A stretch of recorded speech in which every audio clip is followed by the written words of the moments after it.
لو نزلت حي مصر القديمة قدام محطة مترو ماري جرجس هتلاقي البقية الباقية من حصن بابليون الكبير، واللي كان سقوطه في ايد الجيش العربي لحظة تحول مصر من عصر لعصر تاني. خلونا النهاردة نتعرف عليه عن قرب في أولى حلقات أبيض وأسود. أنا طارق الشافعي ودي قناة وقال الراوي.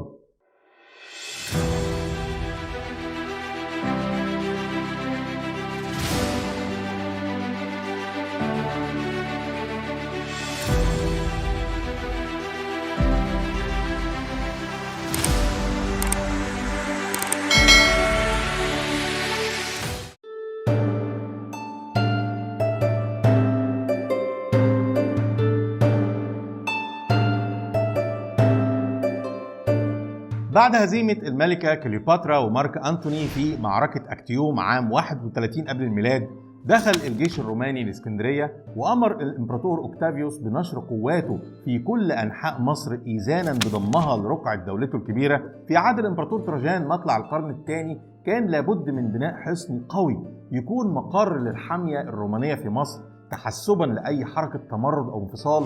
اختار له مكان استراتيجي يكون قريب من وجه بحري أو الدلتا بكل مدنها وقراها، ويشرف على الصعيد بيطل على النيل اللي منه يقدر يبقى على اتصال مع اسكندرية عاصمة البلاد، وكمان أي مدينة شمالا أو جنوبا، وكمان قناة سيزوستوريس القديمة اللي ممكن يطلع منها للبحر الأحمر ويسافر منها لأي مكان.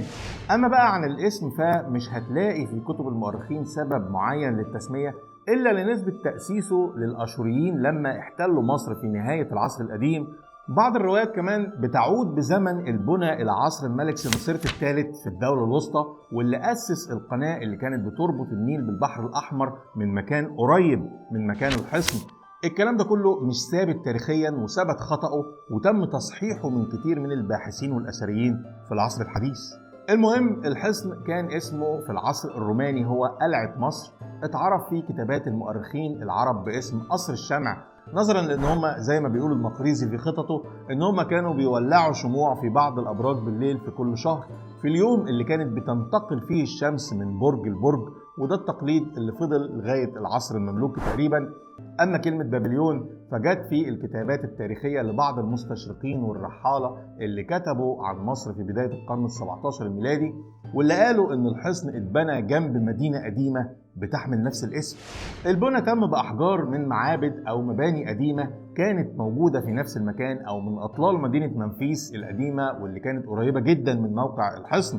تم استخدام تدعيمات من الطوب الأحمر بمقاسات مختلفة. تم استخدام الحصن بشكل عسكري كسكن للحامية ومقر للقائد العام خلاف المقر اللي موجود في اسكندرية طبعا. في القرن الرابع الميلادي في عهد الإمبراطور أركاديوس تم توسعة الحصن وبناء مزيد من الأبراج والاستحكامات الدفاعية لغاية ما وصل لشكله المعروف. في وقت لاحق تم إضافة كنيسة على مذهب الروم الأرثوذكس واللي كان وقتها مذهب الدولة الرسمي خلاف المذهب المعروف للكنيسة القبطية المصرية. تم تعيين أسقف مخصوص للحصن للخدمة الدينية للعساكر، وكمان كانت تبعيته لكنيسة الروم الأرثوذكس في اسكندرية. في العصر الإسلامي استخدمه القائد عمرو بن العاص كحصن عسكري لجنوده وبعض الولاة من بعده، خصوصا لقربه كمان من مدينة الفسطاط عاصمة مصر في الوقت ده. ولكن مع بداية العصر العباسي ومع انتقال عاصمة البلاد لمدينة العسكر شمال الفسطاط اتخذ الجيش العربي أو الحامية مكان تاني لغاية ما تم إهمال الحصن تماما مع تأسيس القاهرة وأسوارها وأبراجها في العصر الفاطمي. على مدار قرون طويلة تم استخدام الأبراج دي في بناء عديد من الكنائس والأديرة. حاليا مش متبقي من الحصن غير البوابة الجنوبية وبرجين جنبها بنائهم مش مكتمل، إلى جانب الكنيسة المعلقة وكنيسة أبو سرجة وماري جرجس الأقباط، ده غير ماري جرجس الروم، دول كنيستين غير بعض على فكرة، وكنيسة العذراء قصر الريحان، ودير ماري جرجس للراهبات، ودير الست باربرا، غير كمان معبد يهودي. الحصن كان في العصر البيزنطي مقر منيع. بيقول بعض المؤرخين ان هو كان اكبر الحصون اللي بناها الرومان خارج بلادهم، متحوط بالنيل من جهة الغرب وخندق مية واسع من جهة الشمال بيتملي مية من النيل، بترتفع اسواره من جهة الشرق والغرب لأعلى من 18 متر. سمك الحوايط بيوصل ل 2 متر ونص. كان مزود بمكاحل واكتر من منجنيق قوي ومزاغل لضرب السهام. تم وصف الحصن بشكل دقيق في خطط المقريزي، ولكن في كتاب وصف مصر لعلماء الحملة الفرنسية هتلاقي وصف أدق للحصن ورسومات لشكله أو المتبقي منه وقت دخول الفرنسيين لمصر نهاية القرن ال18 وبداية القرن ال19، ولكن هم خلطوا ما بينه وما بين قلعة تراجان اللي كتب عنها المؤرخ سترابون في كتابه. الخلط ده وضحه وصححه العالم الأثري مرقس سميكة باشا، وفرق ما بين القلعة اللي ما عادش لها وجود حاليا وما بين الحصن.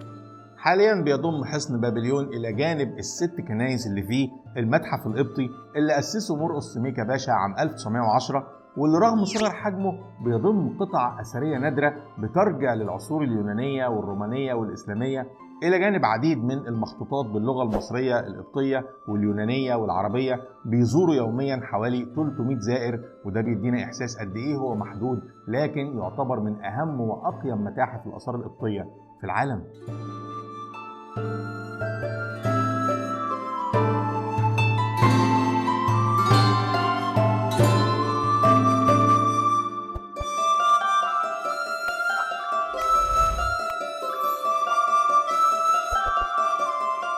لو عجبتك الحلقة ادينا لايك وشير علشان نقدر نوصل للمزيد، كمان اشترك في القناة علشان تتابع كل حلقاتنا. في انتظار تعليقاتكم، ولغاية ما نتقابل تاني نشوفكم على خير.